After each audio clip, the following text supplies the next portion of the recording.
எங்கேயும் எப்போதும் ஐயப்பா. உங்களுக்கு ரொம்ப விசித்திரமாக இருக்கும்.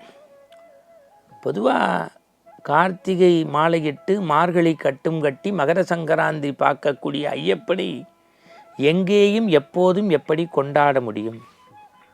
எனக்கு தினசரி வரக்கூடிய மின்னஞ்சல்கள், கை தொலைபேசி, நம்முடைய ஜெயா தொலைக்காட்சி அலுவலகத்தினுடைய வாட்ஸ்அப்புக்கு வரக்கூடிய பதிவுகள், மின்னஞ்சலில் வரக்கூடியது, நாங்கள் சீசன் முடிந்த பிறகு ஐயப்பன் கோவில் போகிறோம், இது சரியா, இது முறையா, விக்கிரகம் அதே விக்கிரகமா, மாற்றப்பட்டு இருக்குமா, இப்படி நாங்கள் போகின்ற போது அது கணக்கில் வருமா, இதையெல்லாம் எனக்கு பெரிய வியப்பை தருகின்றது.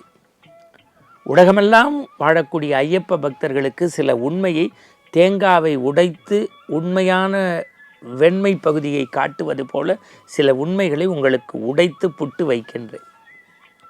உலகத்தில் மந்திரங்கள், ஜபங்கள் எதுவும் தெரியாவிட்டாலும், அறிந்தும் அறியாமலும் தெரிந்தும் தெரியாமலும் நாங்கள் செய்த சகல குற்றங்களை பொறுத்து காத்து ரட்சித்து அருள்புரிவாய் சத்தியமாய் பொண்ணு 18ஆம் படி மேல் வாழும் ஹரிகர சுதன் ஆனந்த சித்தன் ஐயன் ஐயப்ப சுவாமியே சரணம் என்று ஒரு பூவை போட்டால் 18 படியிலிருந்து இறங்கி உங்கள் இல்லக்கதவை திறந்து இதயத்துக்குள் இடம் போட்டு அமர்பவன் தான் ஐயப்பன்.